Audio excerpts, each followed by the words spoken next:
हमारे चैनल के सुनने वाले सभी श्रोताओं को शाम का नमस्कार, good evening, all student, all parents.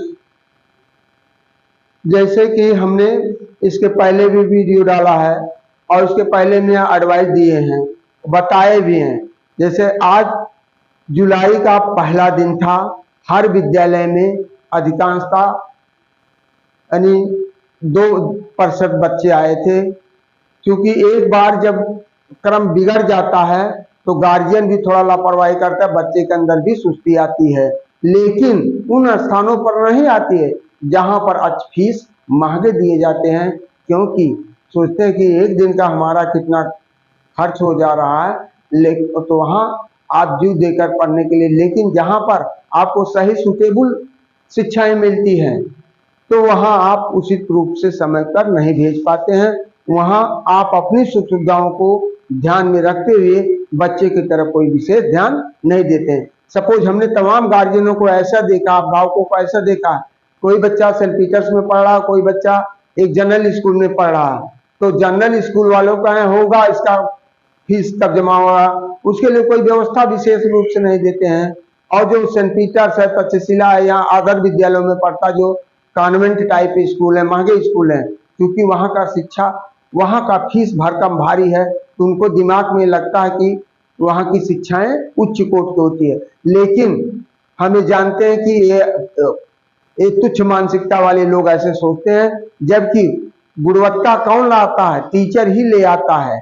जब गुणवत्तापरक शिक्षा बच्चे को नहीं दी जाएगी, और आज का शिक्षा, वर्तमान शिक्षा आपका कॉम्पिटेटिव शिक्षा होना चाहिए, जिसको मैं बार बार हर वीडियो में अपने इसको मोटिवेट देता हूँ, मोटिवेशन करता हूँ बच्चे को कि जिस प्रकार से आपके घर की नींव मजबूत होती है तो छत चाहे जितना ऊंचाई तक ढालते जाएंगे तो छत ढालता जाएगा, और यदि नींव ही कमजोर हो गई तो उसका सब कुछ बेकार हो गया, वो आगे कुछ अपने जीवन में भविष्य में कुछ कर नहीं चाह पाएगा।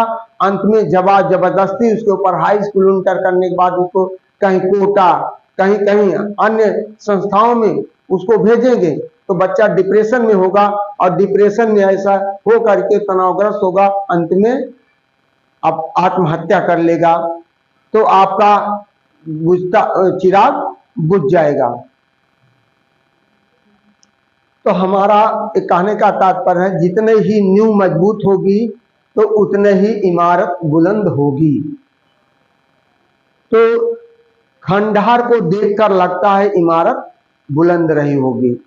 जैसे शुरुआती दौर की शिक्षा, ये हम नहीं कहते कि आप शिक्षा ग्रहण करने की तो नौकरी ही पा जाएंगे। नौकरी के लिए कभी इस लालसा समझ करिए कि हम नौकरी के लिए शिक्षा, ज्ञान के लिए आप शिक्षा अर्जित करेंगे तो नौकरी आपको मिल जाएगी। जैसे अभी बेसिक चीजें जो देना चाहिए विद्यार्थियों को, बच्चों, अध्यापकों को, वो बेसिक चीज ना देकर केवल किताबी ज्ञान दे देते हैं। जैसे अभी मैं आज क्लास ले रहा था, लैंग्वेज क्या है, what is language and it's kind. तो जबकि मैं अपने यहाँ अधिकांश बच्चों को बताया हूं, वो बता नहीं पाए लैंग्वेज क्या है। तो हमने डिस्क्राइब किया, उसका डिफिनेशन किया, लैंग्वेज इज एन आर्ट और साइंस विच वी टेक और give our thought to other person. अर्थात भाषा एक विज्ञान या कला जिसके माध्यम से हम अपने विचारों का आदान प्रदान करते हैं। तो इस प्रकार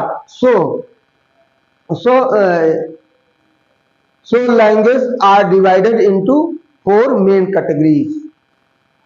These are mother language, foreign language, local language and mixed language, जो कि होता है जैसे कि हमारा which person was born in this country, its language is called mother language। जैसे हमारी मातृभाषा हिंदी, चूंकि हम हिंदुस्तान में पैदा हुए हैं। दूसरा, beside our country when we learn other country language is called foreign language। जैसे हम यदि इंग्लिश सीख रहे हैं, जर्मन सीख रहे हैं, फ्रांस सीख रहे हैं, फ्रांसीसी सीख रहे हैं, कन्नड़ सीख, तो ये तो हो गया। और तीसरा है local language. Our country India was is a vast country, so it is divided into different states। Mostly every state has own language, जैसे उड़ीसा, महाराष्ट्र, कनाडा, कर्नाटक, बंगाल, सब अपनी अलग, पंजाब, हरियाणा, सबकी अपनी अलग अलग भाषा होती है।